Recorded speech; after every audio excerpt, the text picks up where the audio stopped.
Inihayag ngayon ni Senador Panfilo Ping Lacson na handa ang majority block ng Senado na pinamumunuan ni Senate President Pro Tempore at Acting Senate President Sherwin Gatchalian na sa anumang maruming balak umano ni tinawag niyang diskrasyadong ex-Senate President Alan Peter Cayetano sa special session ng Senado.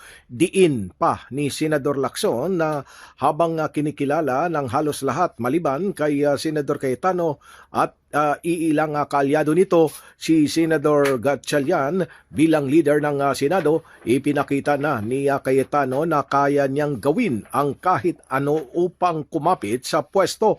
Nang tanungin tungkol naman sa posibilidad na agawan ni Cayetano ang podium sa special na session, sinabi ni Lacson na capable itong gawin ni Cayetano dahil mahilig umano siya sa ganyan.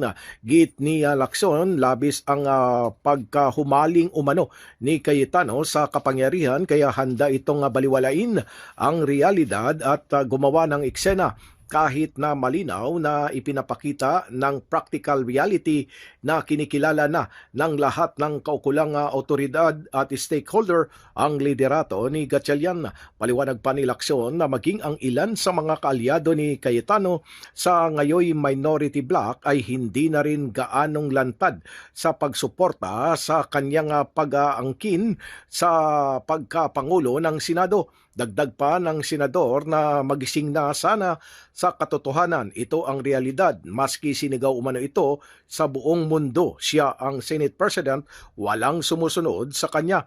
Tahimik umano ang iba niyang kasamahan. Ang dating maingay na kasabay niya, wala na ring komento. Napagtanto na rin umano nila siguro ang realidad na tapos na ang boxing. Huwag na umanong paggigiitan, bagamat anya na walang permanenteng Senate President, pero hindi na si Cayetano umano ang Senate President para sa lahat ng layunin.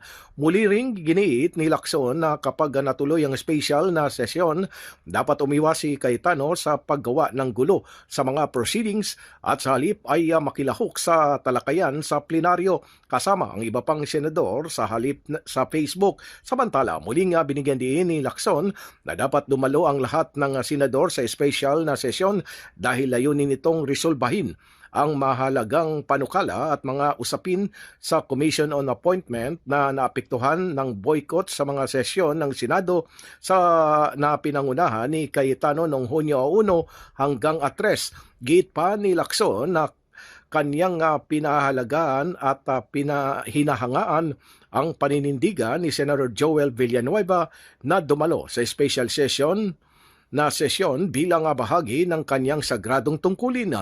Paliwanag pa ni Lacson na ito rin ang naging paninindigan ni Senator Francis Escudero nang sumama ito sa 11 noy minoryang senador upang makabuo ng quorum at mabigyang daan ang pagbabago sa liderato ng Senado noong Hunyo 3. Ipinahayag din ni Lacson ang pag-asang tuluyan ng matatapos sa special na sesyon ang usapin sa liderato ng Senado kasabay ng kanyang pagtukoy sa desperasyon umano ni Cayetano na manatili sa kapangyarihan. Pilipinas, mula sa Senado, Silvestre Rambulabay, Radyo Kayumanggi.